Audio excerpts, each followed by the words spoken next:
Hey. Watch it, newbie. You think you can just walk around here like you own the place? I'm just trying to get to class.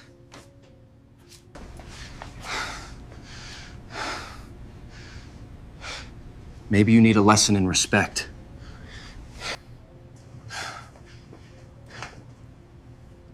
What are you gonna do, huh? Enough.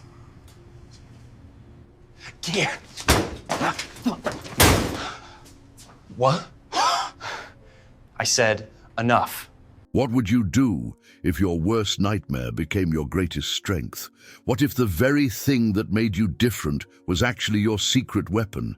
This is the story of Marcus Thompson, a 17-year-old who walked into Jefferson High thinking he could blend into the background. He was wrong, dead wrong. And what happened next would change everything, not just for him, but for every person who ever thought they could judge someone by the color of their skin. The morning sun cast long shadows across the parking lot of Jefferson High as Marcus Thompson stepped out of his mother's beat-up Honda Civic. The car's engine coughed one last time before falling silent, as if it too sensed the weight of this moment.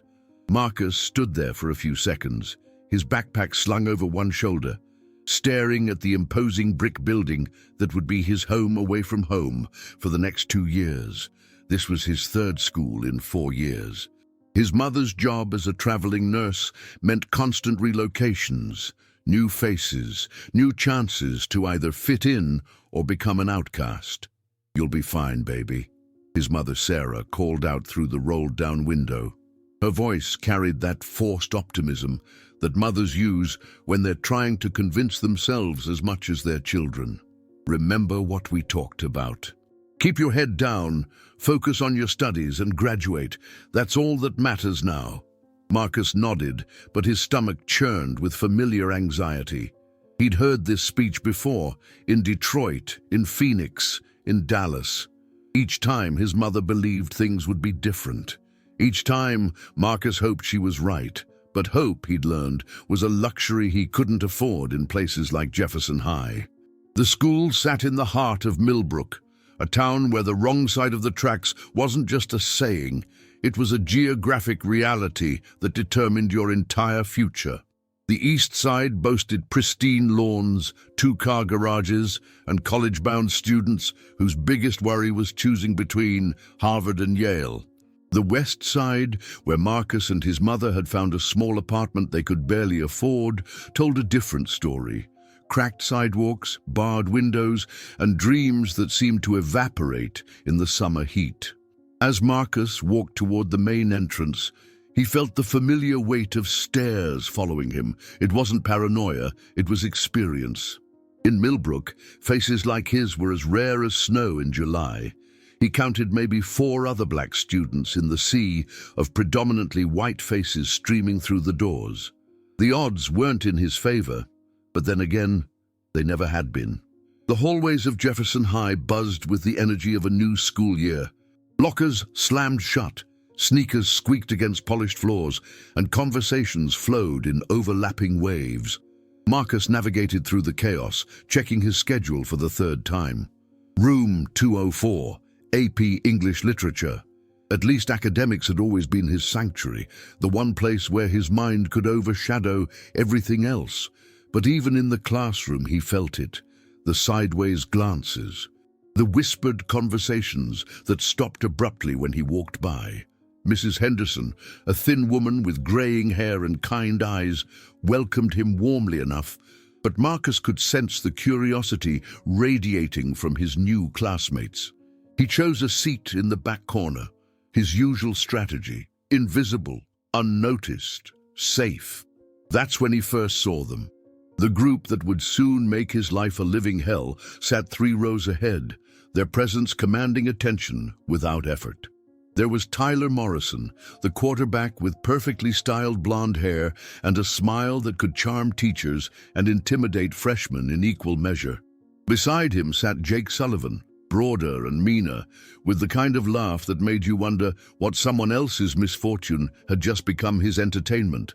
And then there was Brad Hutchins, smaller, but with sharp eyes that seemed to catalog everyone's weaknesses for future use. They owned Jefferson High in the way that certain people own spaces, not through official titles or announcements, but through an unspoken understanding that everyone else was just visiting their kingdom. And kingdoms, Marcus knew from experience, didn't welcome outsiders. The first class passed without incident.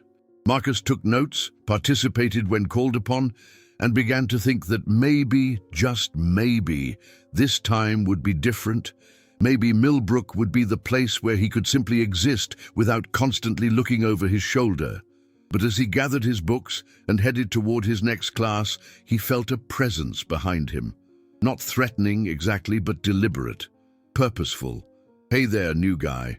The voice belonged to Tyler, who had somehow appeared beside Marcus's desk with the fluid movement of someone accustomed to commanding attention. "Marcus, right? I heard Mrs. Henderson say your name." Marcus looked up, meeting Tyler's ice-blue eyes. There was something calculating in that gaze, something that made Marcus's instincts scream danger, even as Tyler's voice remained friendly. "Yeah, that's right," Marcus replied, keeping his voice steady. He'd learned long ago that showing fear was like blood in the water. Cool. Where'd you transfer from?" Tyler's question seemed casual, but Marcus noticed Jake and Brad had positioned themselves nearby, close enough to listen, but far enough to maintain plausible deniability if a teacher looked their way. "Dallas," Marcus answered simply. "Dallas? Man, that's rough, leaving the big city for little old Millbrook." Tyler's smile never wavered, but something cold flickered behind his eyes. "Hope you're not expecting the same diversity you might be used to down there." The word diversity hung in the air like smoke from a fire that hadn't quite been extinguished. Marcus felt his jaw tighten, but he kept his expression neutral. He'd heard variations of this conversation before, the false friendliness masking something uglier underneath. "I'm just here to finish school," Marcus said, slinging his backpack over his shoulder. "Smart approach," Tyler nodded, stepping slightly closer. "Jefferson's got its own way of doing things, you know? Its own traditions. Some people fit right in, and others—" He let the sentence hang unfinished, but his meaning was crystal clear. As Marcus walked away, he could feel their eyes burning into his back. In the span of 5 minutes, battle lines had been drawn without a single threat being spoken aloud. Tyler hadn't said anything overtly racist or aggressive. No teacher overhearing the conversation would have found anything wrong with it. But Marcus understood the language of bullies fluently, and Tyler Morrison had just declared war. The rest of the day unfolded like a carefully orchestrated campaign of psychological warfare. Nothing overt, nothing that couldn't be explained away as coincidence or misunderstanding. A shoulder bump in the hallway that sent Marcus's books scattering. A seat that was suddenly saved when he approached an empty table at lunch. Laughter that seemed to follow him from class to class, always just quiet enough to avoid adult attention, but loud enough for him to hear. By the time the final bell rang, Marcus felt exhausted in a way that had nothing to do with academics. He'd survived day one, but he knew this was just the beginning. As he walked toward the parking lot where his mother would be waiting, he caught sight of Tyler and his crew by the flagpole. They weren't looking at him directly, but he could feel their awareness of his presence like a physical weight. Tyler was talking animatedly to a group of younger students, probably freshmen eager to impress an upperclassman. Marcus was too far away to hear the words, but he caught fragments carried on the afternoon breeze. New kid, different kind of people, know how to handle. The message was being spread. The narrative was being established. And Marcus Thompson, who had walked into Jefferson High that morning, hoping for a fresh start, realized he was about to become the star of a story he never wanted to tell. As he climbed into his mother's car, Sarah immediately noticed his expression. "How was your first day, baby?" Marcus looked back at the school building, where Tyler Morrison stood like a king surveying his domain. For a moment, he considered telling his mother the truth about the coded language and calculated intimidation, about the way Tyler had managed to make him feel like an intruder in a place where he had every right to be.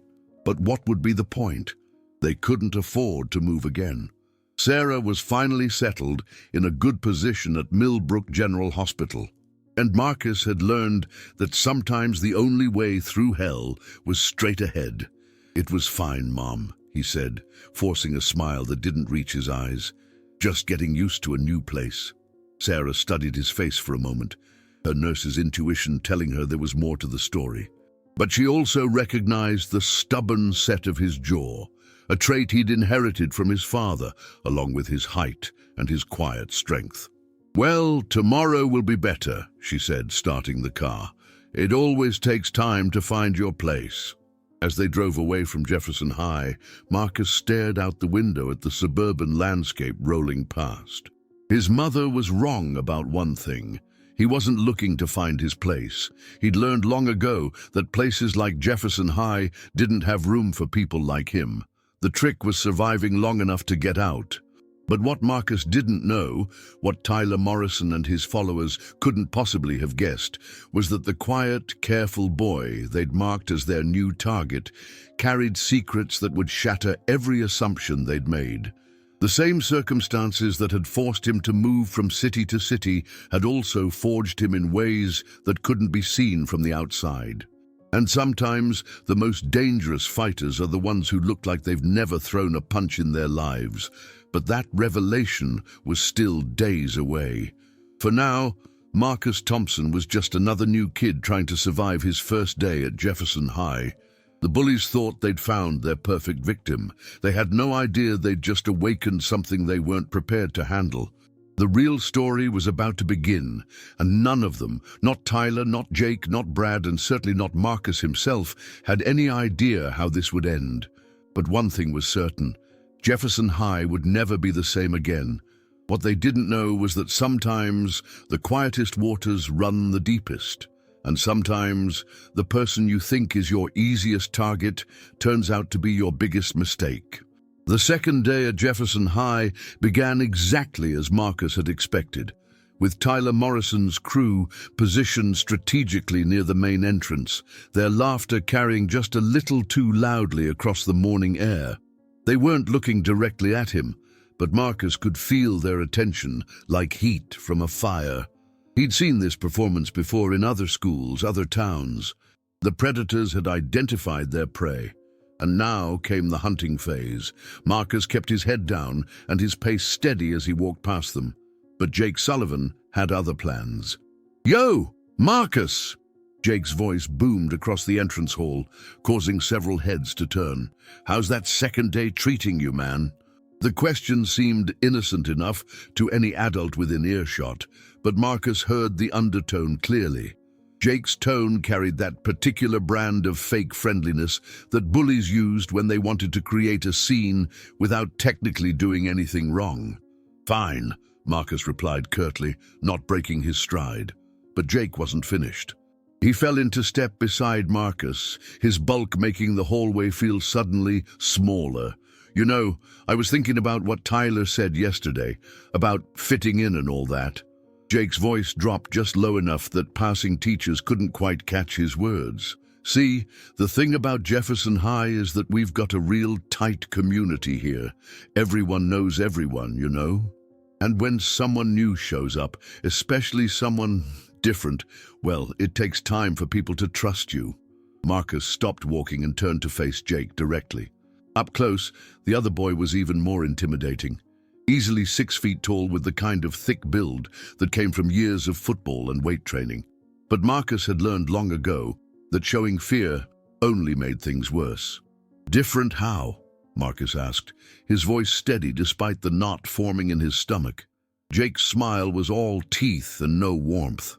"Oh, you know, different background, different culture, different way of doing things. Some people might think you're trying to change our school, bring in ideas that don't really fit with how we do things in Millbrook." The racist implications hung in the air like toxic smoke, but Jake had been careful not to say anything explicitly. It was masterful in its cruelty. designed to make Marcus feel unwelcome while maintaining plausible deniability if any authority figure questioned it. "I'm just here to get an education," Marcus said quietly. Right. Education." Jake nodded as if Marcus had confirmed something important. "But see, education is about more than just books, isn't it? It's about understanding your place, knowing where you belong. And some places—" Jake shrugged, letting the implication finish the sentence. Before Marcus could respond, the first bell rang, and Jake melted back into the crowd of students heading to class. But his message had been delivered with surgical precision. Marcus wasn't just unwelcome, he was being put on notice that this was only the beginning. The pattern established itself over the next few days with clockwork precision. Tyler's crew had turned psychological warfare into an art form, and Marcus found himself caught in an invisible web of microaggressions and calculated humiliations that were impossible to report because technically nothing overtly hostile was happening. There was the incident in AP Chemistry when Brad Hutchins accidentally knocked over Marcus's experiment, contaminating hours of work just minutes before it was due to be evaluated. Brad's apology was loud and profuse, drawing Mrs. Rodriguez's attention to his apparent clumsiness rather than any malicious intent. "Oh man, Marcus, I'm so sorry," Brad had exclaimed, his voice dripping with false concern. "I'm such an idiot sometimes. Here, let me help you clean this up." But as Brad handed Marcus paper towels to clean up the mess, he leaned in close enough that only Marcus could hear his whispered words. "Oops, guess you'll have to start over, city boy. Hope you're better at cleaning than you are at chemistry." Mrs. Rodriguez, seeing only a student trying to help fix an accident, praised Brad for his good sportsmanship, while Marcus silently redid 3 days of work in 30 minutes. Then there was lunch. Marcus had initially tried eating in the cafeteria, but every table he approached seemed to suddenly fill up just as he arrived. Conversations would stop mid-sentence when he walked by, resuming in hushed tones once he passed. The message was clear. He wasn't wanted. So Marcus had taken to eating alone in the library, where Mrs. Patterson, the elderly librarian, didn't seem to mind his presence. It was there, surrounded by the musty smell of old books and the soft whisper of turning pages, that he found his only peace during the school day. But even that sanctuary wasn't safe. On Thursday of his second week, Marcus was quietly eating his sandwich and reviewing notes for his upcoming history test when Tyler appeared at his table like a shark sensing blood in the water. "Mind if I sit?" Tyler asked, but he was already pulling out the chair before Marcus could respond. "You know, I've been watching you, Marcus. You seem like a smart guy, real studious." Marcus said nothing, continuing to eat his sandwich while keeping his eyes on his textbook. That's cool, Tyler continued, his voice carrying that same false friendliness that had become his trademark. "I respect that. Education is important. My dad always says that the key to success in America is working hard and earning your place, you know?" The emphasis on earning your place wasn't lost on Marcus. Tyler was suggesting that Marcus hadn't earned his spot at Jefferson High, that his presence was somehow undeserved or illegitimate. But here's the thing. Tyler leaned forward, lowering his voice to a conspiratorial whisper. "I'm curious about something. See, I looked you up online, not in a creepy way or anything, just basic social media stuff. And I noticed you don't really post much about sports or hobbies or anything like that. Kind of mysterious, don't you think?" Marcus finally looked up from his book, meeting Tyler's ice-blue stare directly. "I don't use social media much." "Really? That's interesting. Most kids our age are all over Instagram, TikTok, whatever. But you're like a ghost online. Makes a guy wonder what you're hiding, you know?" The implication was clear.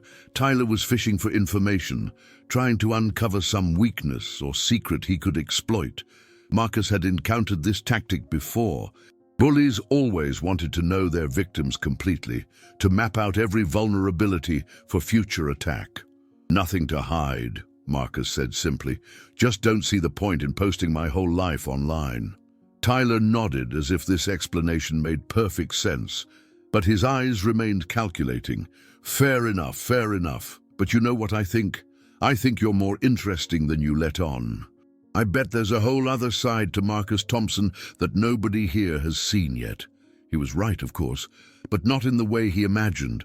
Marcus did have secrets, deep ones that he'd carried from city to city like precious cargo. But those secrets weren't weaknesses to be exploited. They were strengths that he'd learned to keep hidden until they were needed. We should hang out sometime. Tyler continued, his smile never wavering. Maybe this weekend I could show you around Millbrook, introduce you to some of the local spots, help you understand how things work around here. The offer sounded generous on the surface, but Marcus recognized it for what it was, a setup. Tyler wanted to get him alone, away from witnesses, where the mask of civility could come off completely. Thanks, but I'm pretty busy on weekends, Marcus replied. Busy with what? Tyler's question came a little too quickly, revealing his frustration at not getting the information he wanted. Family stuff, helping my mom settle in, that kind of thing. Tyler's expression flickered for just a moment, a flash of irritation that he quickly covered with another smile. Right. Family's important. I get that. But as Tyler stood to leave, he placed a hand on Marcus's shoulder with just a little too much pressure. To anyone watching, it would have looked like a friendly gesture, but Marcus felt the message in that grip, a reminder of Tyler's physical presence, his ability to hurt if he chose to. Well, when you're ready to be part of the community here, you know where to find me, Tyler said, his voice carrying just enough volume for other students in the library to hear. We're always looking to help new students feel welcome. After Tyler left, Marcus sat in the quiet library trying to focus on his history notes, but the words blurred together on the page. He could feel other students stealing glances at him, their curiosity piqued by Tyler's very public display of interest. In a school like Jefferson High, being noticed by Tyler Morrison was like being marked by a celebrity. It guaranteed attention, but not necessarily the kind you wanted.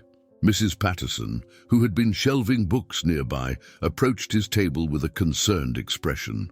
Everything all right, dear? She asked quietly. That boy seemed awfully intense. Marcus looked up at her kind, weathered face and felt a sudden urge to tell her everything. About the coded language and calculated intimidation. About the way Tyler and his friends had made him feel like an intruder in his own school. About the familiar pattern he'd seen in too many other places. But what could she do?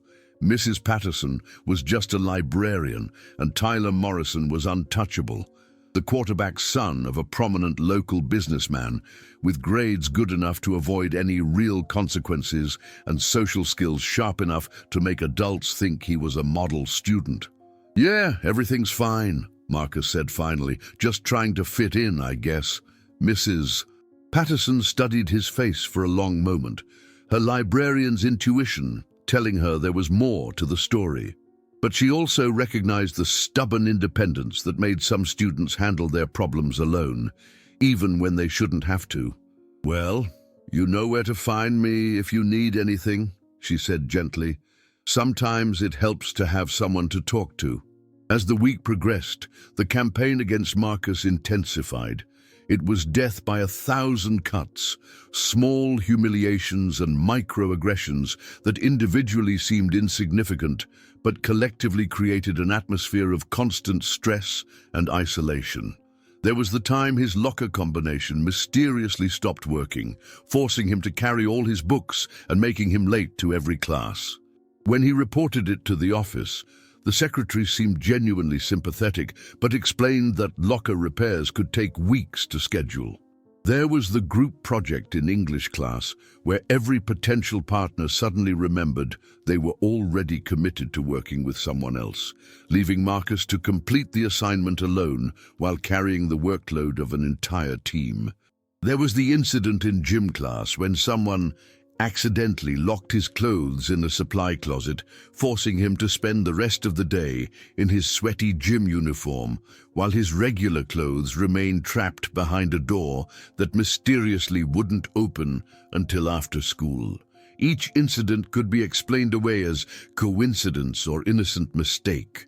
Tyler and his crew were too smart to leave fingerprints on their psychological warfare, but Marcus knew exactly what was happening, and more importantly, he knew it was only going to get worse.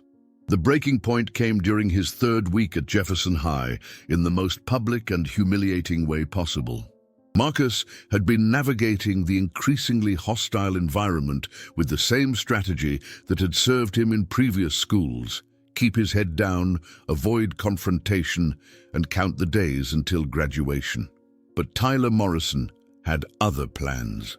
It was during lunch on a Friday, and the cafeteria was packed with students eager to start their weekend. Marcus had grabbed a tray and was moving through the lunch line when he felt a presence behind him. He didn't need to turn around to know who it was. Tyler's cologne was expensive and distinctive, a scent that had become associated with impending trouble. "Marcus, my man!" Tyler's voice carried across the cafeteria with practiced volume. "How's that lunch looking?" "Hope they're serving something good today." Marcus continued moving through the line, loading his tray with the day's offerings: a hamburger that looked like it had been sitting under heat lamps for hours, wilted lettuce, and chocolate milk that was probably the safest option available. "You know," Tyler continued, falling into step beside him, "I've been thinking about our conversation in the library, about community and fitting in and all that. And I realized I haven't been doing enough to help you feel welcome here." Jake and Brad had materialized nearby, their presence creating a semicircle of intimidation that other students instinctively avoided. The lunch line seemed to slow around them, creating a bubble of space that would give Tyler room to work. "I'm good, thanks," Marcus said quietly, hoping to diffuse whatever was coming. But Tyler was just getting started. No, I insist. See, the thing is, Jefferson High has traditions, ways of doing things that go back generations. And one of those traditions is making sure new students understand their place in the social order. The racist undertones were getting less subtle, but Tyler's voice remained friendly and conversational. To any adult overhearing the conversation, it would sound like typical teenage social dynamics. "For instance," Tyler continued, reaching over to pluck a French fry from Marcus's tray, "there are certain tables in the cafeteria that are reserved for certain types of students. The athletes sit over there." He pointed to a table near the windows where football players were holding court. "The theater kids sit over there." Another gesture toward a table where drama students were rehearsing lines between bites, "and the honor students sit over there." Each designation seemed reasonable on the surface, but Marcus understood the subtext. Tyler was defining the social geography of Jefferson High, establishing territories and boundaries that newcomers were expected to respect. "Now you're clearly smart," Tyler said, taking another French fry with casual entitlement. "Honor student material for sure, but the thing is, those tables, they're kind of full right now. Have been for years, actually. Tight-knit group, you know? They don't really like change." By now, the entire cafeteria had taken notice of the conversation. Students at nearby tables had stopped eating to watch the drama unfold. This was exactly what Tyler wanted: maximum visibility for his performance of social dominance. "So I was thinking," Tyler continued, his voice dropping to a stage whisper that somehow carried across the room, "maybe you'd be more comfortable eating somewhere else. Somewhere that's a better fit for your background." The word background hit like a physical blow. Tyler might as well have used a slur. His meaning was crystal clear to everyone within earshot. This wasn't about social cliques or lunch table politics. This was about race, pure and simple. Marcus felt every eye in the cafeteria focused on him, waiting to see how he would respond. This was Tyler's masterpiece, a public humiliation designed to establish the social order once and for all. Submit now and spend the next 2 years as a social pariah. "Fight back," and risk escalating the situation beyond repair. For a moment, Marcus considered his options. He could walk away, find a quiet corner to eat alone, and let Tyler claim victory. It would be the safe choice, the smart choice. But it would also mean accepting his status as a second-class citizen in his own school, or he could stand his ground and risk everything. Marcus looked around the cafeteria at the sea of faces watching him. Some showed pity, others curiosity, and a few displayed the kind of cruel anticipation that comes from watching someone else's downfall. These weren't his people. This wasn't his community. But this was his moment to decide who he was going to be. What happened next would determine not just Marcus's fate at Jefferson High, but the fate of every student who had ever been made to feel like an outsider in their own school. The only question was whether Marcus Thompson had the courage to stand up to the monster that Tyler Morrison had become, or if he would join the long list of victims who had learned to live in fear. But as Marcus stood there in that crowded cafeteria, tray in hand and dignity on the line, something shifted in his expression, something that Tyler Morrison didn't recognize but should have feared. Because Marcus Thompson wasn't just another new kid trying to fit in. He was something much more dangerous than that. He was someone who had nothing left to lose. The silence in Jefferson High's cafeteria was deafening. 300 students had stopped eating, stopped talking, stopped breathing, all waiting to see what Marcus Thompson would do next. Tyler Morrison stood there with that practiced smile, having just delivered the most publicly racist challenge possible while maintaining the thinnest veneer of plausible deniability. This was his moment of triumph, the culmination of weeks of psychological warfare designed to put the new black kid firmly in his place. Marcus felt the weight of every stare, every held breath, every unspoken judgment hanging in the air like smoke from a fire that was about to consume everything. His hands gripped the edges of his lunch tray so tightly his knuckles had gone white, but his face remained eerily calm. Too calm, perhaps, for someone who had just been publicly humiliated in front of his entire school. "You know what, Tyler?" Marcus said finally, his voice carrying clearly across the silent cafeteria. "You're absolutely right." A collective intake of breath rippled through the room. This wasn't the response anyone had expected. Tyler's smile flickered for just a moment, confusion replacing confidence, but he quickly recovered. "I'm glad you understand," Tyler said, his voice carrying that same fake friendliness, though there was now a note of uncertainty underneath. "It's just about finding where you fit, you know?" "Oh, I understand perfectly," Marcus replied, setting his tray down on the nearest table with deliberate precision. "You're saying I don't belong here, that someone like me shouldn't eat with someone like you, that my background makes me different, less than." The words hung in the air like an accusation, and suddenly Tyler's carefully constructed facade began to crack.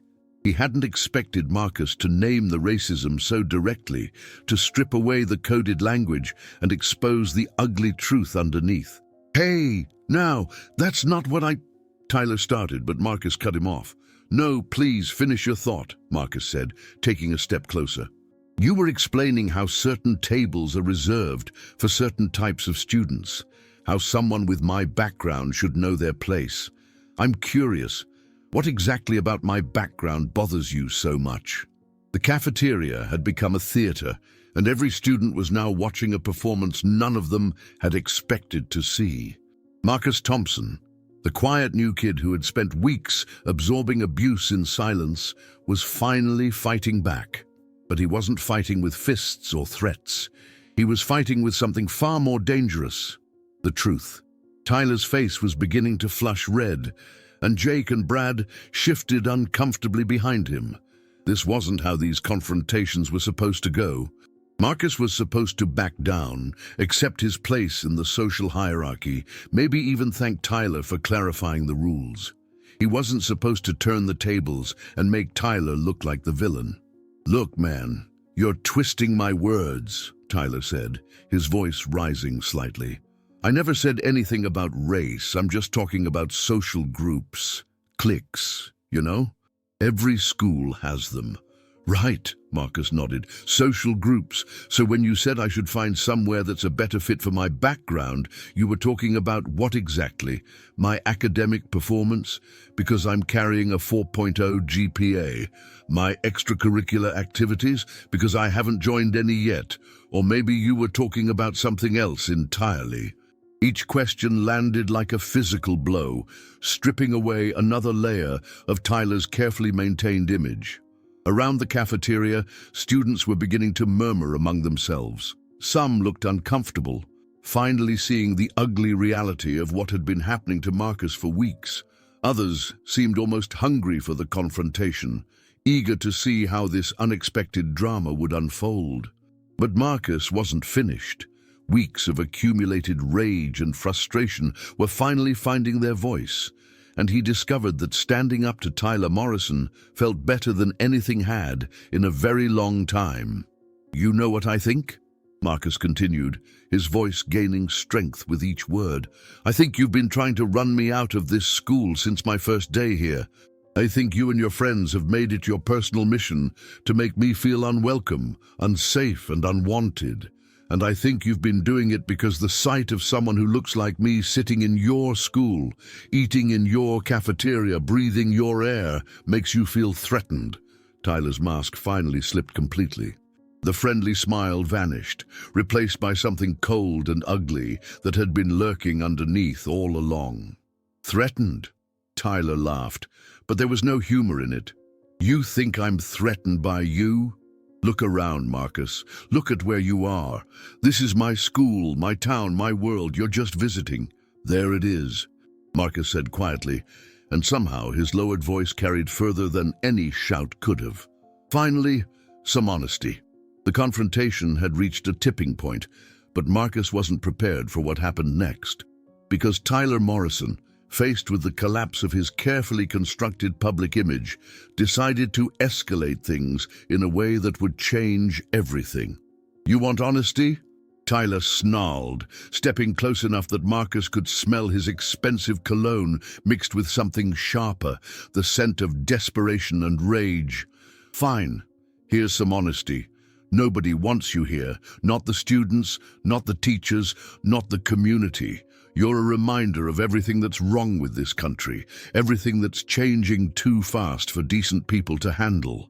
The racial hatred that Tyler had been hiding behind coded language finally erupted in all its toxic glory. But what he didn't realize was that his public meltdown was being witnessed by 300 students with smartphones, and several of them had started recording when the confrontation began. "You think you can come into our school and act like you belong here?" Tyler continued, his voice rising to a near shout. "You think you can sit at our tables, eat our food, breathe our air like you've earned it, like you deserve it?"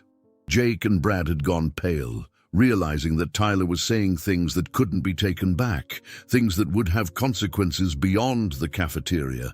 But Tyler was beyond caring about consequences now. Weeks of careful psychological warfare had given way to raw, unfiltered hatred. "My family helped build this town when your people were—" "When my people were what?" Marcus interrupted, his voice dangerously quiet. Tyler caught himself before completing the sentence, but the damage was already done. The racist implication hung in the air like poison gas, and every person in that cafeteria understood exactly what he had been about to say.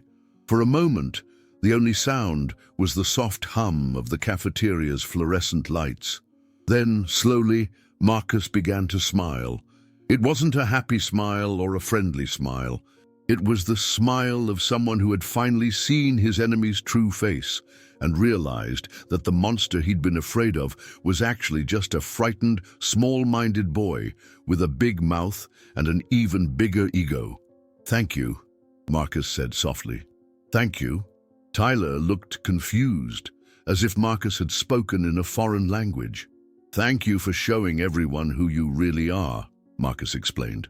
"For weeks, you've been hiding behind coded language and plausible deniability, making me look paranoid when I tried to explain what was happening, making me question whether I was imagining things or overreacting. But now, Everyone can see the truth.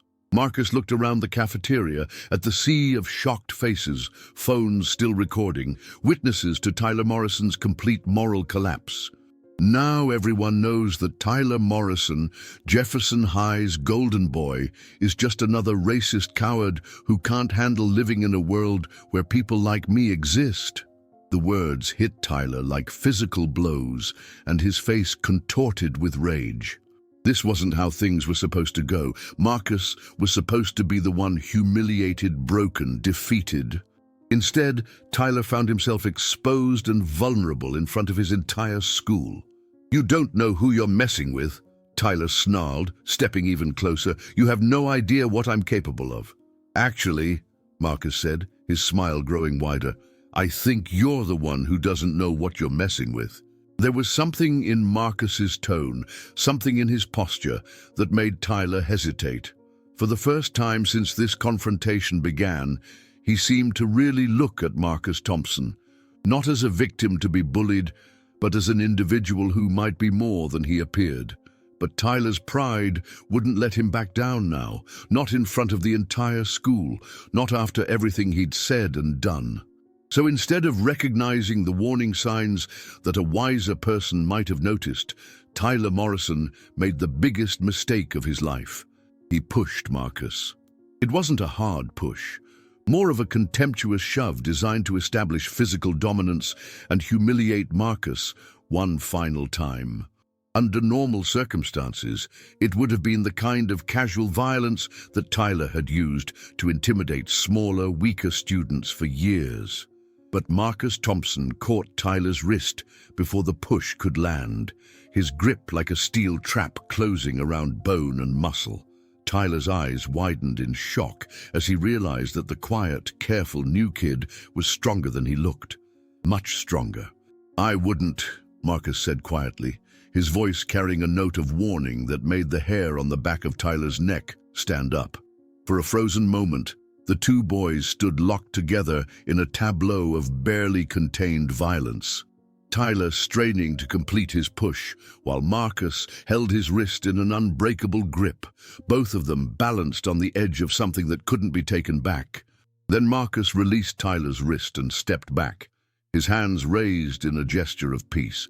"This doesn't have to go any further," Marcus said, loud enough for everyone to hear. "You've made your point.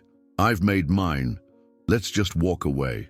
It was an olive branch, a chance for both of them to de-escalate and avoid the kind of physical confrontation that would bring administrators running and get everyone involved suspended or expelled. Marcus was offering Tyler a way out that would preserve both their futures and their reputations.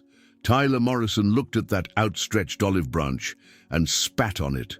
"Walk away?"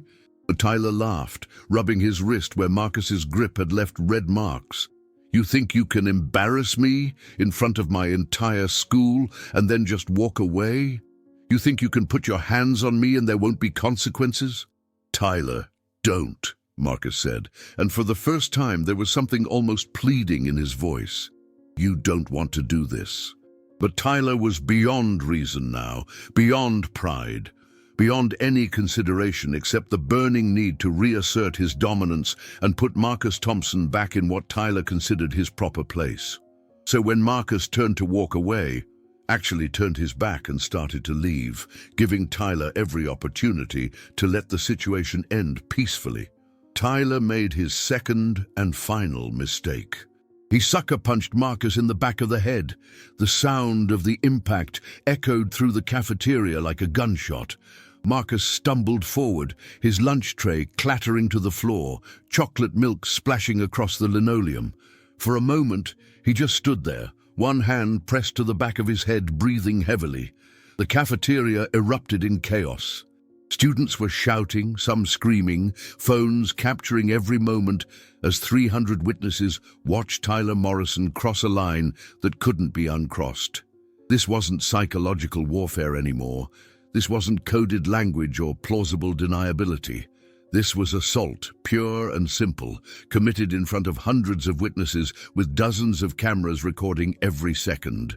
Jake and Brad immediately moved to Tyler's side, sensing that their leader had just made a catastrophic error in judgment. But they also knew that backing down now would mean admitting defeat, and none of them had ever learned how to lose gracefully.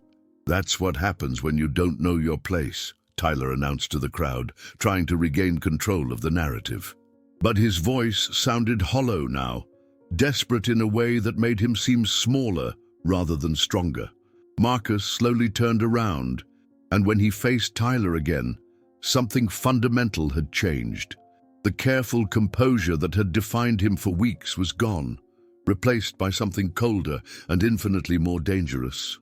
His eyes, which had always seemed gentle and thoughtful, now carried a hardness that made several students instinctively step back.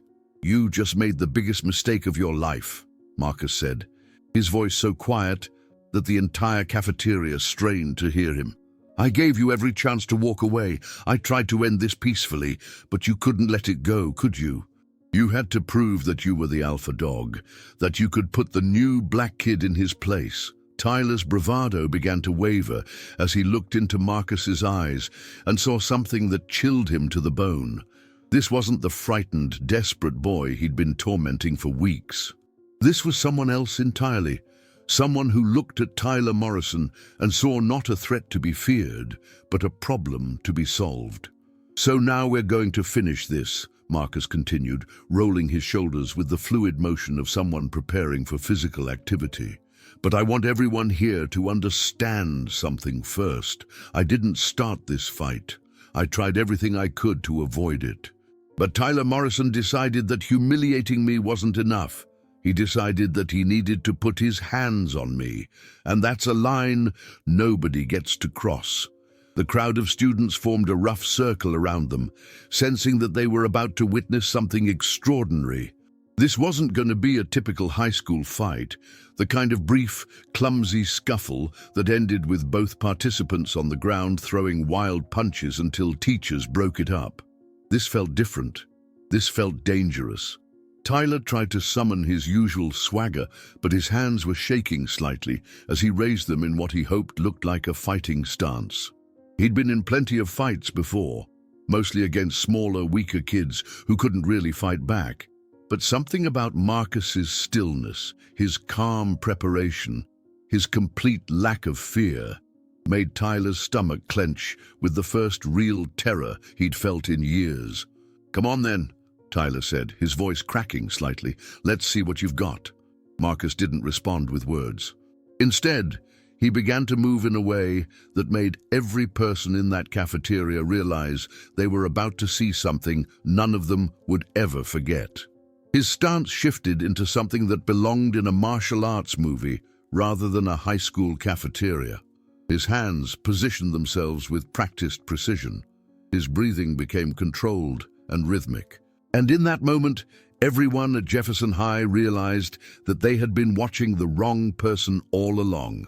Tyler Morrison, the quarterback everyone feared and respected, suddenly looked like exactly what he was: a privileged bully who had never faced real opposition in his entire life.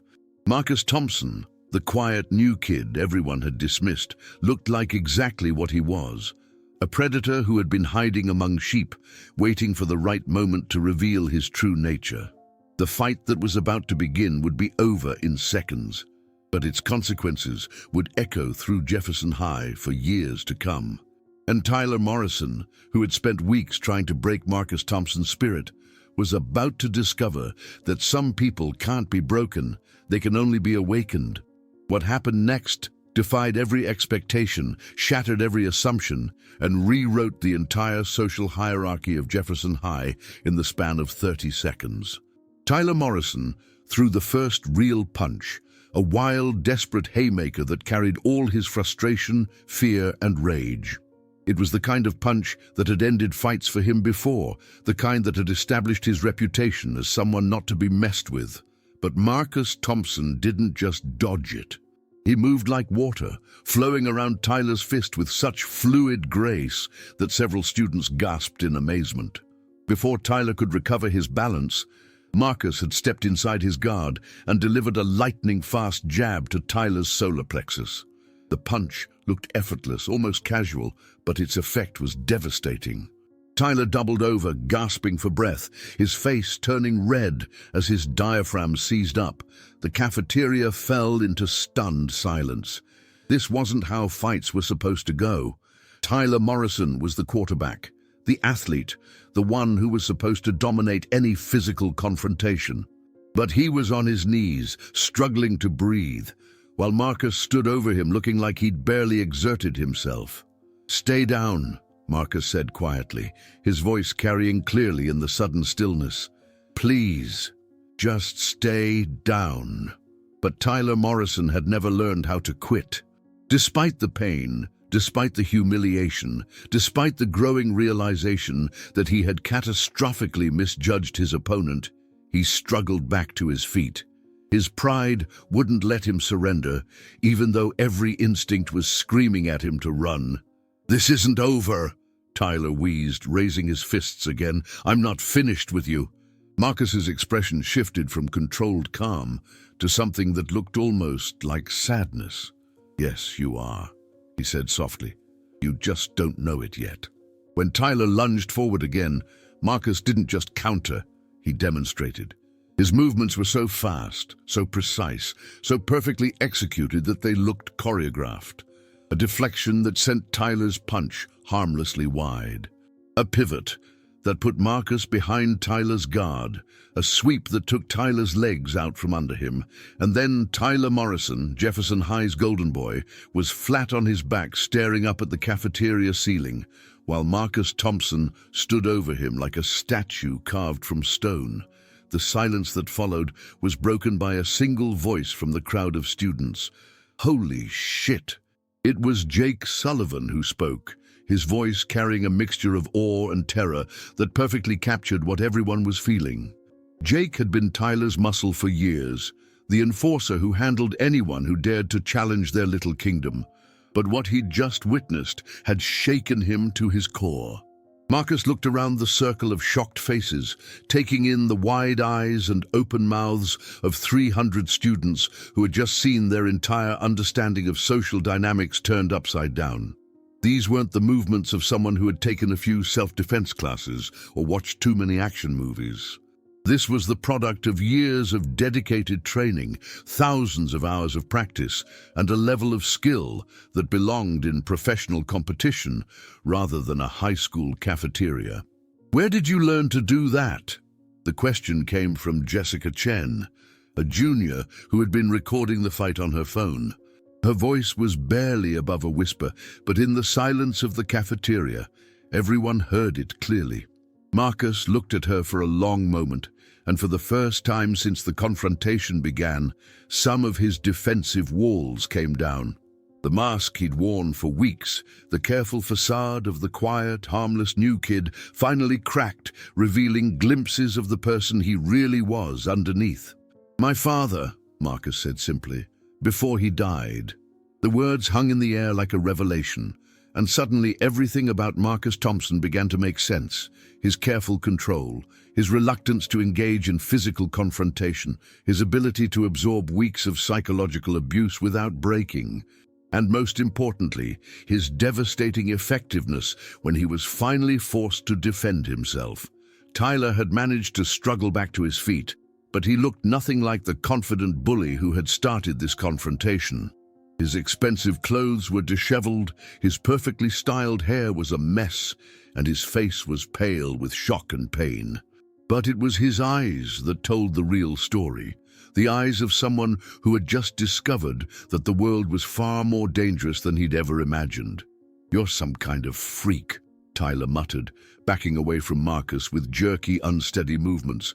"What kind of person learns to fight like that?" "The kind whose father was a Marine," Marcus replied, his voice carrying clearly across the silent cafeteria.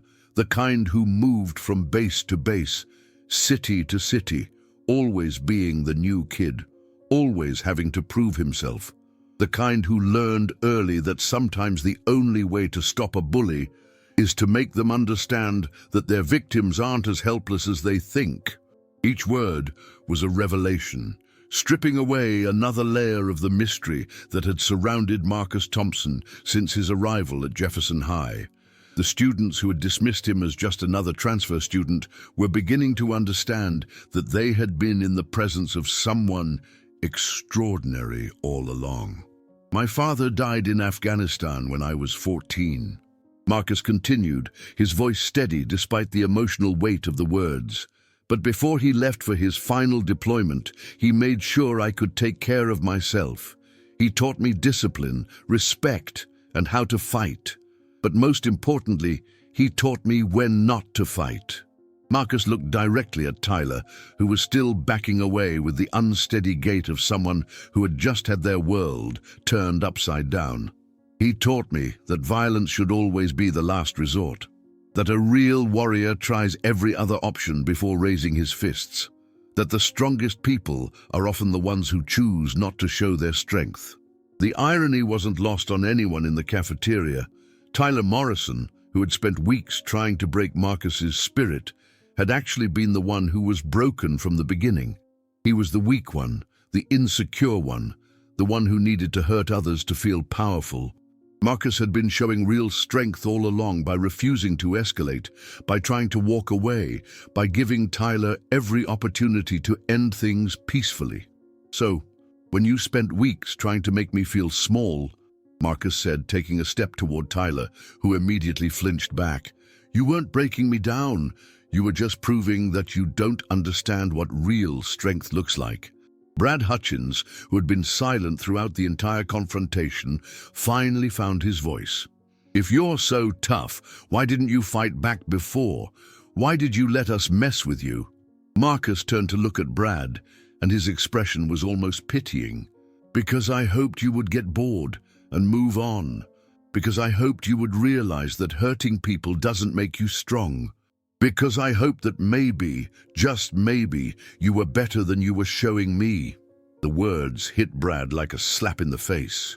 Marcus had been giving them the benefit of the doubt, treating them with more respect than they had ever shown him. While they had been busy dehumanizing him, he had been seeing them as people capable of growth and change. But mostly, Marcus continued, his voice growing harder, because I knew that if I ever let myself fight back, if I ever stopped holding back, someone was going to get seriously hurt. And I didn't want that someone to be you. The threat implicit in those words sent a chill through the cafeteria. Marcus wasn't just skilled, he was dangerous. And he had been consciously restraining himself for weeks, allowing himself to be victimized because he understood the consequences of his own capabilities. Tyler tried to summon some of his old bravado, but his voice came out as a croak. You think you're some kind of hero. You think beating me up makes you better than me. I don't think I'm better than you, Marcus replied, and the sadness in his voice was genuine. I think I'm different from you. I think I was raised to understand that power comes with responsibility, that being able to hurt someone doesn't give you the right to do it, that real strength means protecting people, not preying on them. He looked around the cafeteria at the sea of faces, many of which were seeing him clearly for the first time. My father taught me that there are two kinds of people in this world, those who use their strength to lift others up, and those who use it to tear others down. He taught me that the measure of a person isn't how much damage they can do, but how much restraint they can show. Marcus took another step toward Tyler, who was now pressed against the wall with nowhere left to retreat. For weeks, I showed you restraint. I showed you mercy. I gave you every opportunity to be better than you were. But you mistook my kindness for weakness, my patience for cowardice. You decided that I was an easy target, someone you could push around without consequences. The crowd of students had formed a tight circle around them now, every person straining to hear Marcus's words. This wasn't just a confrontation anymore. It was a reckoning. But here's what you never understood, Marcus said, his voice dropping to barely above a whisper. I wasn't afraid of you. I was afraid of what I might do to you if you pushed me too far. Tyler's face had gone completely white, and his hands were shaking visibly. He was beginning to understand that he hadn't just picked a fight with the wrong person. He had declared war on someone who had been holding back an entire arsenal.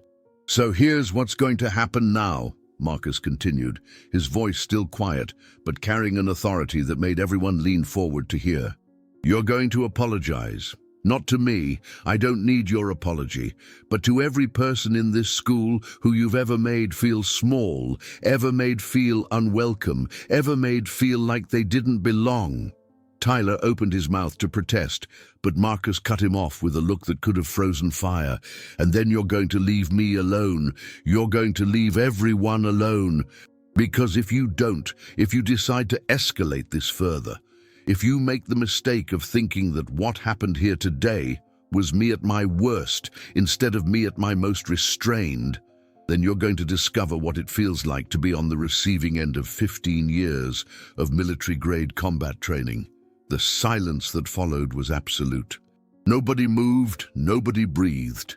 Nobody dared to break the spell that Marcus had cast over the entire cafeteria. Tyler Morrison, who had walked into lunch period as the king of Jefferson High, was now cowering against a wall, while a boy he had dismissed as weak and helpless revealed himself to be something far more dangerous than anyone had imagined. But Marcus wasn't finished. He had one more revelation that would change everything. "There's something else you should know," he said, his voice carrying a note of finality. "The reason my family moves so much isn't just because of my mother's job. It's because of me. Because every time we settle somewhere, the same thing happens. Someone decides that the quiet black kid is an easy target. Someone decides to test me. And every time that someone learns the same lesson you just learned." Marcus looked around the cafeteria one more time, his gaze taking in every face, every expression, every person who had witnessed Tyler Morrison's complete and total defeat. "I didn't want Jefferson High to be like all the other schools. I hoped that maybe this place would be different. That maybe I could just be a normal student, focus on my grades, graduate, and move on with my life. But you couldn't let that happen. Could you, Tyler? You had to make this personal. You had to turn it into a war." Tyler tried to speak, but only a strangled whisper came out. I didn't know." "No," Marcus agreed. "You didn't know. You saw what you wanted to see. A victim. Someone you could push around to make yourself feel powerful, but you never bothered to look deeper. You never asked yourself why someone might be so calm under pressure, so controlled in the face of provocation. You never wondered what kind of person could take weeks of abuse and still offer you a peaceful way out." Marcus stepped back, giving Tyler room to breathe, but his presence still dominated the space. "Now you know," he said simply. "Now everyone knows. Marcus Thompson isn't the quiet new kid you can push around. He's the son of a Marine who died fighting for his country. He's someone who's been trained since childhood to be a weapon, but who chooses every day to be a shield instead. And he's someone who just gave you a demonstration of what happens when you mistake mercy for weakness." The revelation hung in the air like a thunderclap, and suddenly everything about the past few weeks made perfect sense. Marcus's unnatural calm under pressure, his ability to absorb psychological abuse without breaking, his reluctance to engage in physical confrontation, and most importantly, his devastating effectiveness when he was finally forced to defend himself. But the most shocking revelation was yet to come, and it would arrive in the form of someone none of them expected to see. Because while Marcus had been revealing his secrets to the stunned crowd of students, someone had been watching from the cafeteria entrance. Someone who had arrived just in time to witness Tyler Morrison's complete humiliation and Marcus Thompson's stunning display of skill. Someone who knew exactly who Marcus Thompson really was and what he was truly capable of. The voice that cut through the silence belonged to Coach Williams, Jefferson High's wrestling coach, who was staring at Marcus with a mixture of recognition and disbelief. "Thompson," Coach Williams said, his voice carrying clearly across the cafeteria. "Marcus Thompson. I thought that name sounded familiar when I saw it on the transfer list." Marcus turned to face the coach, and for the first time since the confrontation began, He looked genuinely surprised. "You're David Thompson's son," Coach Williams continued, stepping into the circle of students. "Gunnery Sergeant David Thompson, three-time Armed Forces wrestling champion. I served with your father in Iraq. He used to talk about his son who was following in his footsteps, training to be a fighter but learning to be a protector." The final piece of the puzzle clicked into place, and suddenly Marcus Thompson's story was complete. He wasn't just the son of a Marine. He wasn't just someone who had learned to fight. He was the heir to a legacy of strength, discipline, and honor that stretched back through generations of warriors. And Tyler Morrison, who had spent weeks trying to break him, had never stood a chance. But this revelation would bring its own consequences, its own challenges, and its own opportunities. Because now that everyone at Jefferson High knew who Marcus Thompson really was, everything was about to change in ways that none of them could possibly imagine. The quiet new kid was gone forever. In his place stood someone who would reshape the very foundations of what it meant to be strong, what it meant to be a leader, and what it meant to stand up for those who couldn't stand up for themselves. The transformation was complete. The reckoning had begun, and Jefferson High would never be the same again. Coach Williams stepped forward, his weathered face showing a mixture of respect, amazement, and something that looked almost like pride. The entire cafeteria remained frozen in stunned silence as he approached Marcus, treating him not like a student who had just been in a fight, but like a soldier returning from battle. "Your father saved my life in Fallujah," Coach Williams said, his voice thick with emotion. "Took a piece of shrapnel that was meant for me, spent 2 weeks in the hospital and never complained once. When he got out, all he could talk about was getting home to his son. Said he was raising a warrior, but more importantly, he was raising a protector." Marcus's composure finally cracked, and for a moment the invincible fighter everyone had just witnessed became a 17-year-old boy grieving his father. "He never told me about Fallujah," Marcus said quietly. "He wouldn't have," Coach Williams replied. "That's the kind of man he was. Never talked about his own heroics, only about other people's potential." The coach looked around the cafeteria at the sea of shocked faces. "But I can see he did his job well. You're exactly the kind of young man he said you'd become." The interaction between Marcus and Coach Williams had shifted the entire dynamic of the situation.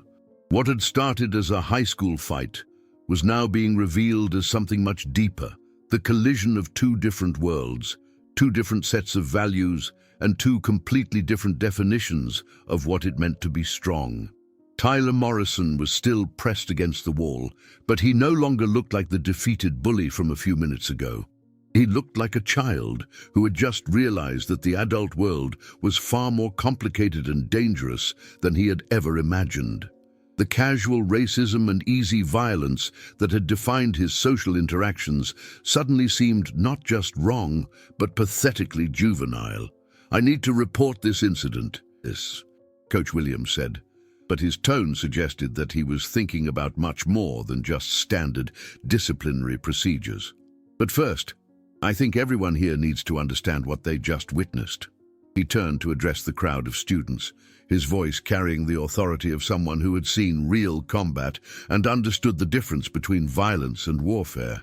"You all saw a fight," Coach Williams said, "but what really happened here was a demonstration of what happens when someone who has been trained to be a protector is forced to defend himself against someone who mistakes cruelty for strength." His words cut through the cafeteria like a blade, making several students shift uncomfortably as they realized they had been complicit in weeks of systematic bullying. Marcus Thompson spent weeks trying to avoid this confrontation. He absorbed abuse, endured humiliation, and offered peaceful solutions right up until the moment when violence became unavoidable. That's not weakness. That's the kind of discipline and restraint that separates a warrior from a bully. Tyler tried to speak, his voice coming out as a strangled whisper. "I didn't know he was..." "You didn't know he was what?"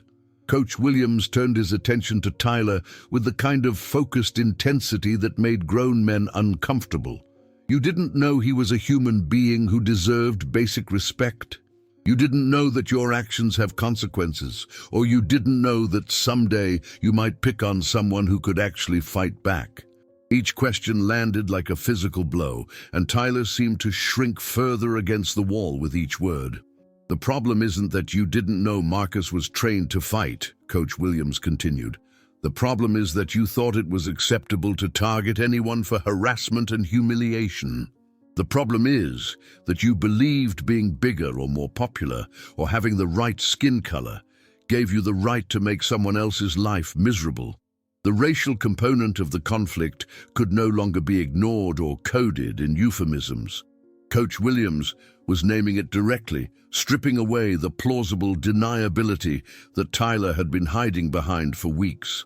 Your father and I served with Marines of every color, every background, every walk of life, Coach Williams said, his voice growing harder.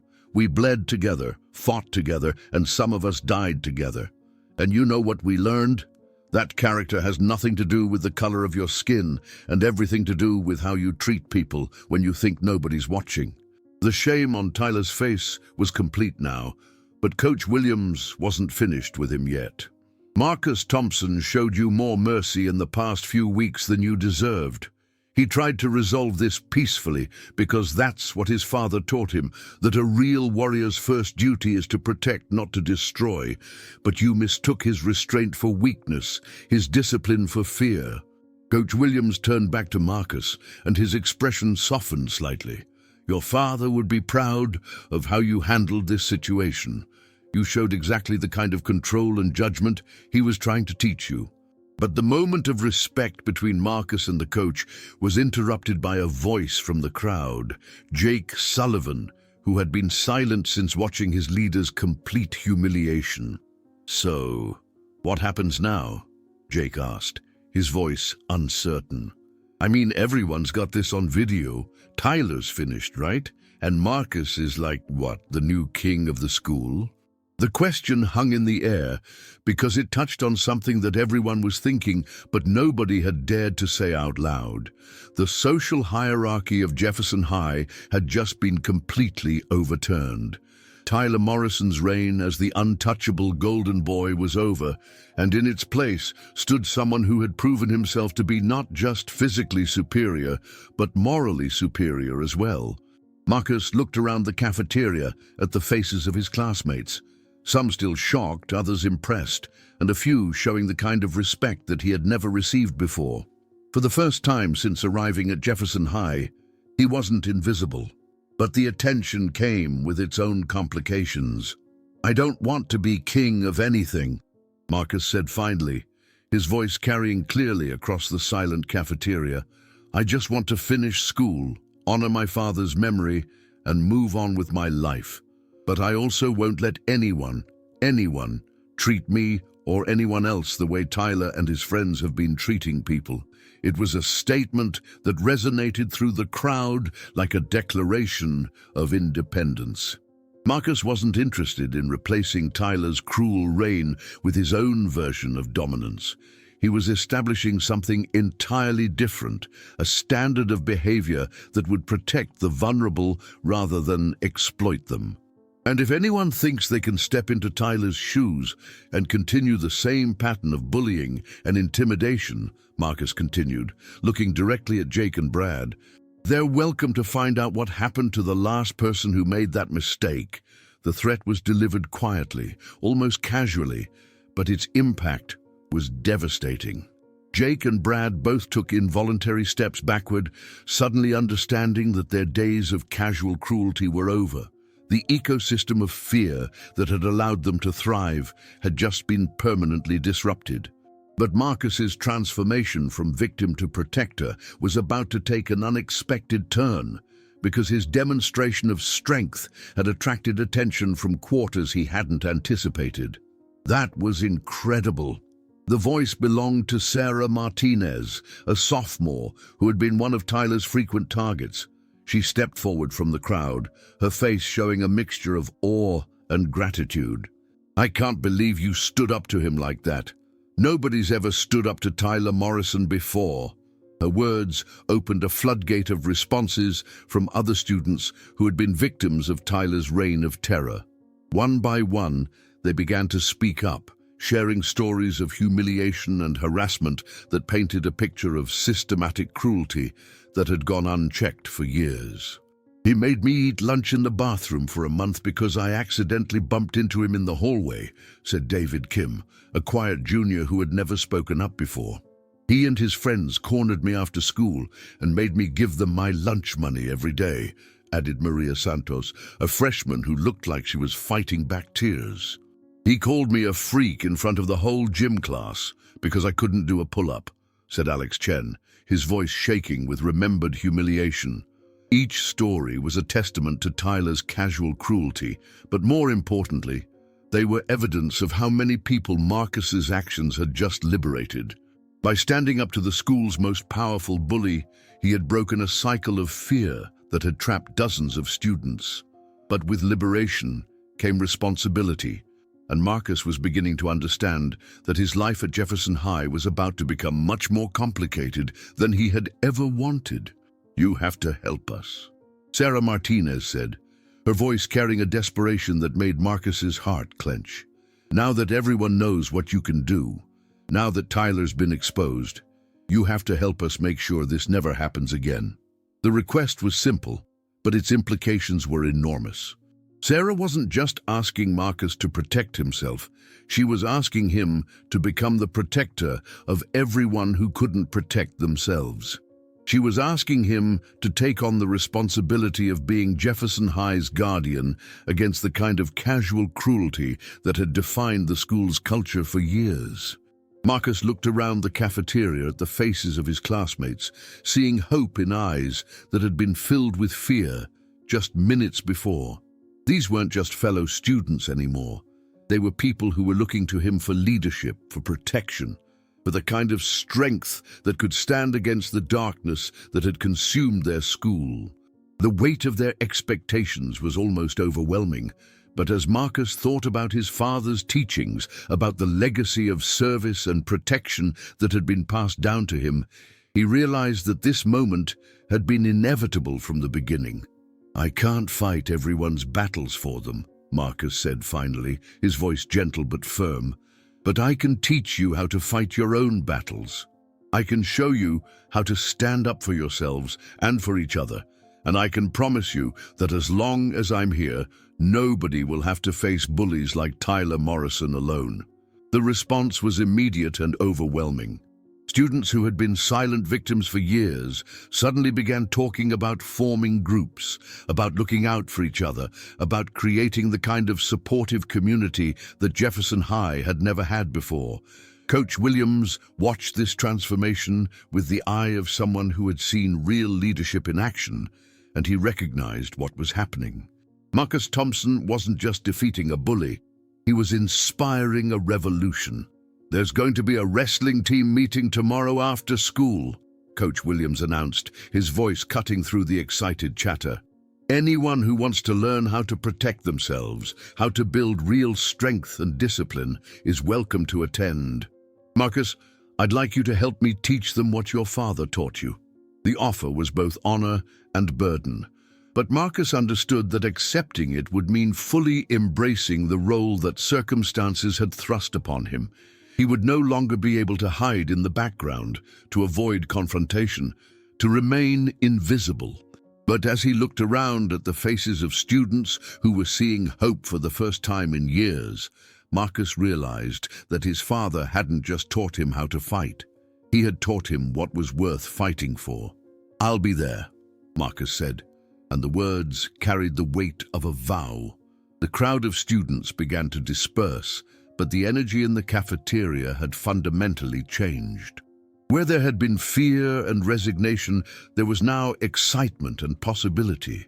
Where there had been a rigid hierarchy based on cruelty and intimidation, there was now the beginning of something based on mutual protection and respect. Tyler Morrison was still pressed against the wall, but he was no longer the center of attention. The students who had once feared him were now ignoring him completely. Their focus shifted to the person who had shown them that bullies could be defeated, that victims could become protectors, and that sometimes the quietest person in the room is actually the strongest. But Tyler's humiliation was far from over, because the consequences of his actions were about to extend far beyond the walls of Jefferson High. The videos that dozens of students had recorded were already making their way onto social media, and the story of his racist meltdown and subsequent defeat was about to become very public indeed. The reckoning that had begun in the cafeteria was about to spread throughout the entire community, and Tyler Morrison was about to learn that some mistakes follow you for the rest of your life. Meanwhile, Marcus Thompson, no longer the quiet new kid, no longer the invisible victim, was about to discover what it truly meant to be a leader, a protector, and the kind of person his father had always believed he could become. The legend of Jefferson High's unlikely hero was just beginning, and its impact would be felt for years to come. 3 months later, Jefferson High School was unrecognizable from the place Marcus Thompson had first walked into on that anxious morning in September. The transformation hadn't happened overnight, and it hadn't been without its challenges. But what had emerged was something nobody could have predicted when Tyler Morrison first decided to target the quiet new kid. The wrestling team had grown from 12 members to 47. What started as Coach Williams's offer to teach self-defense had evolved into something much more profound, a community of students who had learned that true strength came not from the ability to intimidate others, but from the courage to protect those who couldn't protect themselves. Marcus stood in the school's gymnasium after practice, watching as Sarah Martinez helped a nervous freshman learn basic defensive techniques. Sarah, who had once eaten lunch in bathroom stalls to avoid Tyler's crew, was now one of the team's most dedicated members and had become something of a mentor to other students who had suffered similar harassment. "Remember, the goal isn't to hurt anyone," Sarah was explaining to the younger student. "It's to create enough space to get away safely. Marcus taught us that avoiding a fight is always better than winning one." Those lessons about restraint, about using strength responsibly, about the difference between power and violence, had become the foundation of what everyone now called the Thompson Code. It wasn't an official set of rules, but rather a philosophy that had spread throughout Jefferson High like wildfire. The code was simple: protect those who can't protect themselves. Never use your strength to intimidate or harm. Always try to resolve conflicts peacefully, and never ever let anyone make you feel ashamed of who you are. But perhaps the most remarkable transformation had been Tyler Morrison himself. The videos of his racist meltdown and subsequent humiliation had indeed gone viral, garnering millions of views and turning him into a cautionary tale about the consequences of bullying and bigotry. His college football prospects had evaporated overnight when university recruiters saw the footage. His father's prominent position in the community became a liability rather than an asset, as the family name became associated with racism and cruelty. But instead of doubling down on his hatred or transferring to another school to escape the consequences, Tyler had done something that shocked everyone. He had asked for Marcus's help. The conversation had taken place in the same cafeteria where their confrontation had begun, but the dynamic between them was completely different. Tyler approached Marcus not as a predator stalking prey, but as someone genuinely seeking redemption. "I don't expect you to forgive me," Tyler had said, his voice quiet and sincere in a way that nobody at Jefferson High had ever heard before. "What I did to you, what I said, there's no excuse for it. But I want to be better.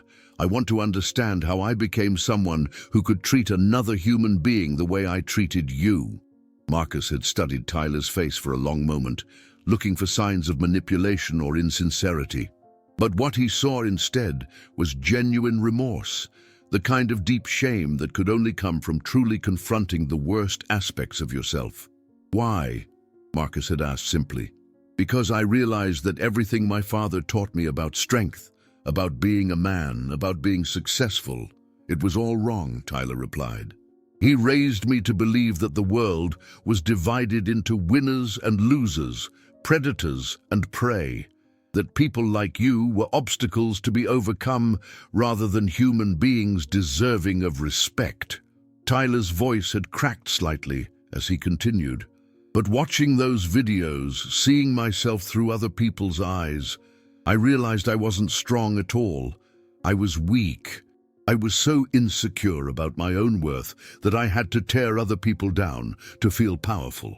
The conversation had lasted for hours, covering topics that went far beyond their personal conflict. They talked about racism, about privilege, about the toxic masculinity that had shaped Tyler's worldview since childhood. Most importantly, they talked about what it meant to change, not just in behavior, but in fundamental beliefs. "I can't undo what I did," Tyler had said finally, "but I want to spend whatever time I have left at this school trying to make amends, not just to you, but to everyone I hurt." Marcus's response had surprised even himself. "Then let's get to work." The redemption process hadn't been easy or quick. Tyler had to face the consequences of his actions, including suspension, community service, and mandatory counseling sessions. But more importantly, he had to face the students he had terrorized and genuinely apologize for the pain he had caused. Some accepted his apologies. Others didn't, and Marcus made it clear that they had every right to their anger and mistrust. Forgiveness, he explained, had to be earned, not demanded. But Tyler's transformation became another powerful example of the changes sweeping through Jefferson High. If someone as entrenched in hatred and cruelty as Tyler Morrison could find a path to redemption, then perhaps there was hope for anyone willing to do the work. The ripple effects of that confrontation in the cafeteria had spread far beyond the school's walls. The story had been picked up by national media, turning Marcus into an unlikely spokesperson for anti-bullying initiatives and racial justice.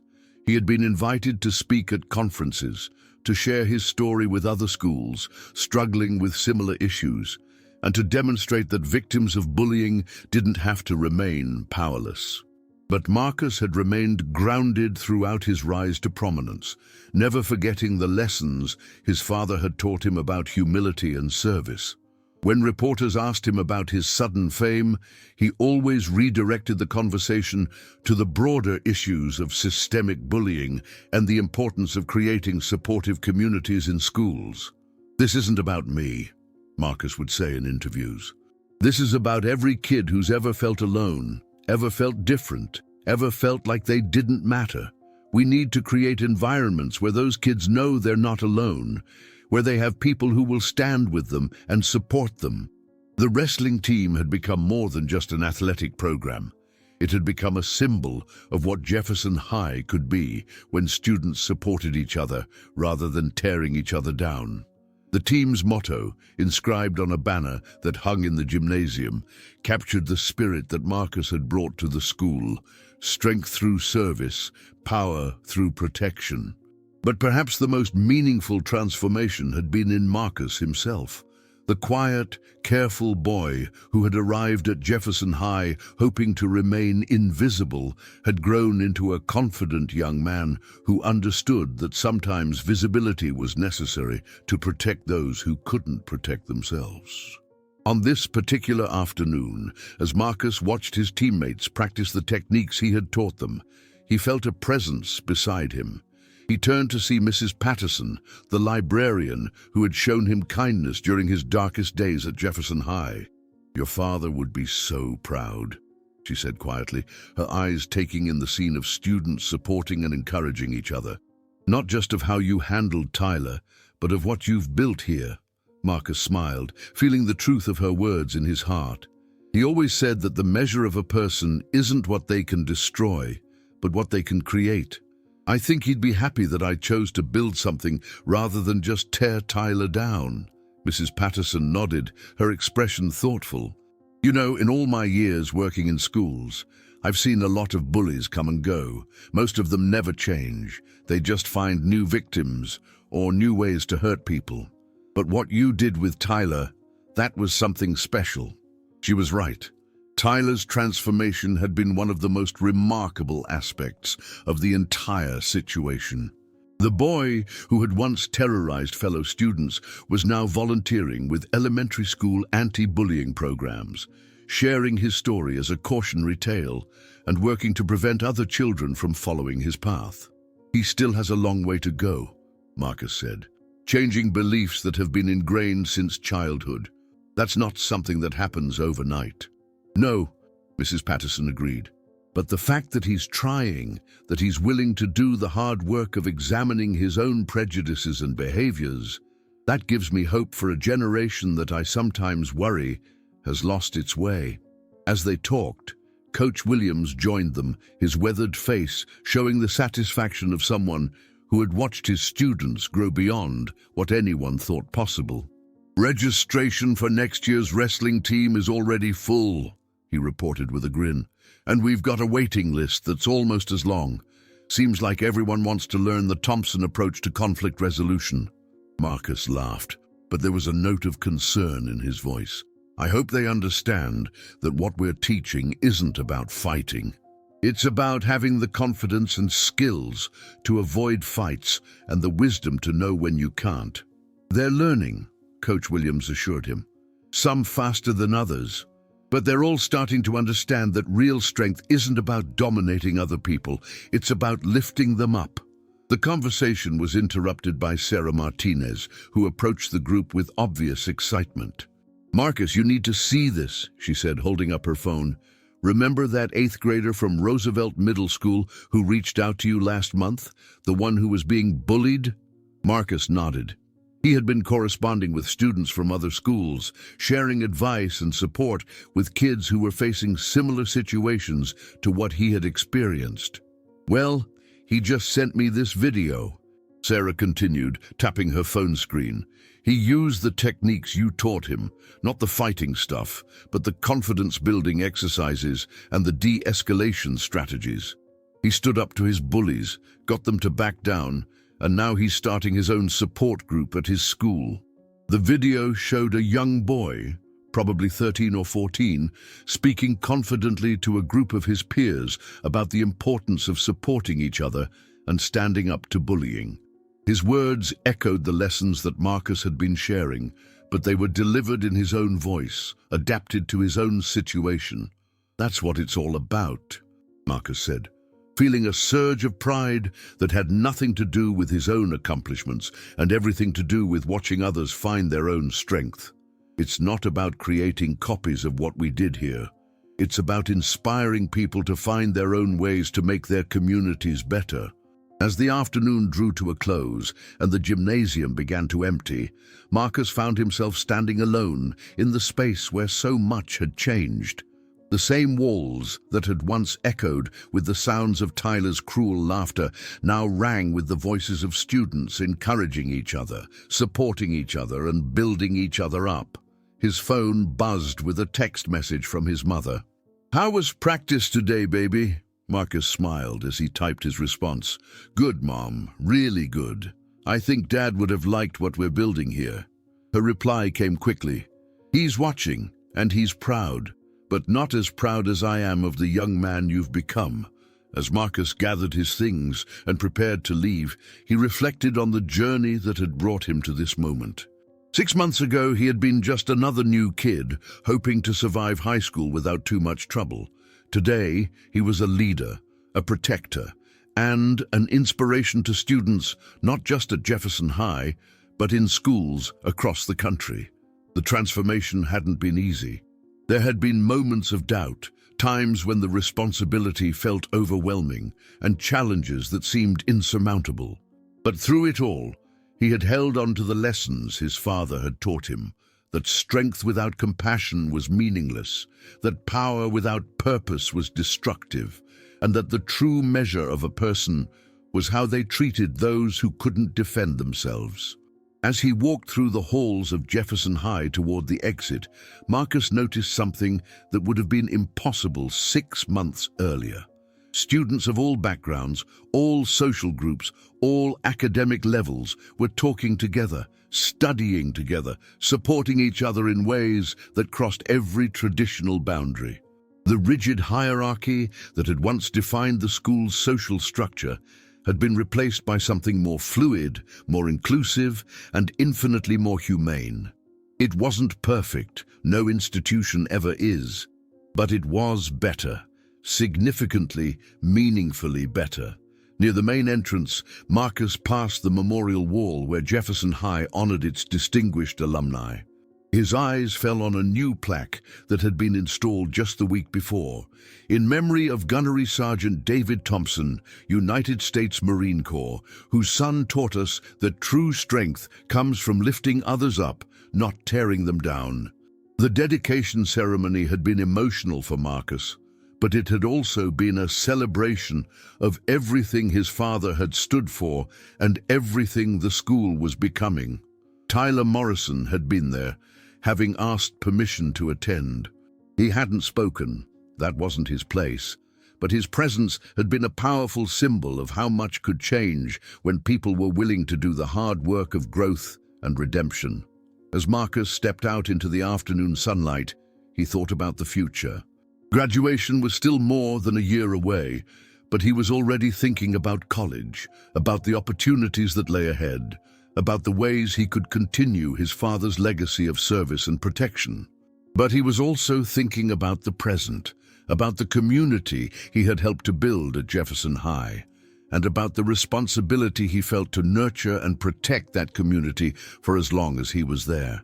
The boy who had once tried to remain invisible had learned that sometimes visibility was the price of making a difference.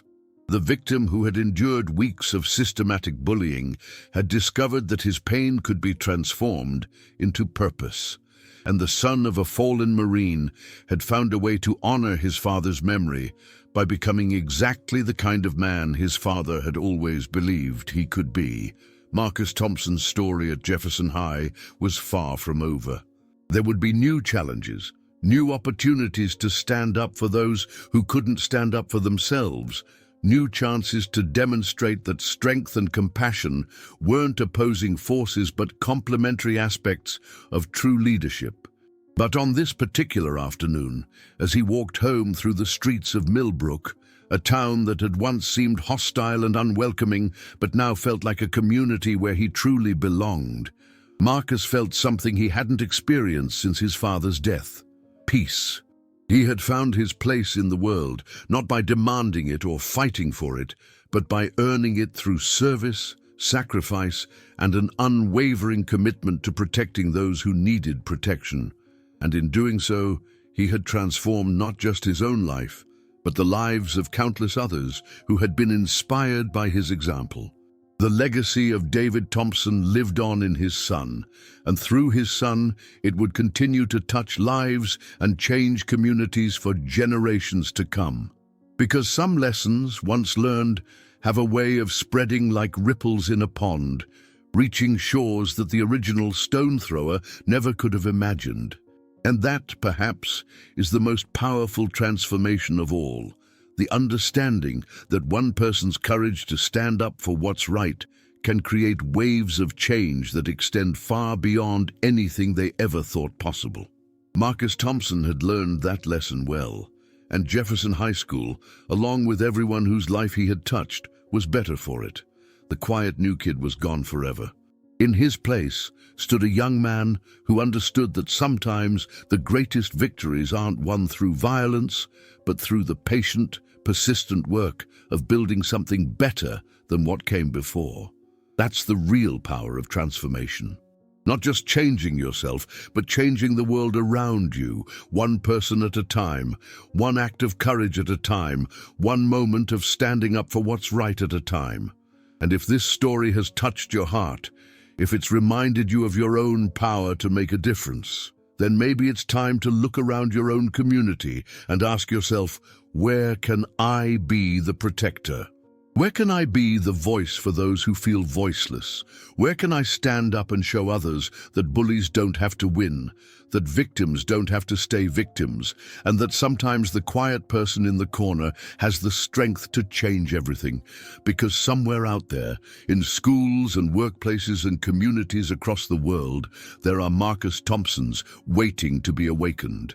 There are Tyler Morrisons waiting to be redeemed, and there are countless people waiting for someone to show them that a better world is possible.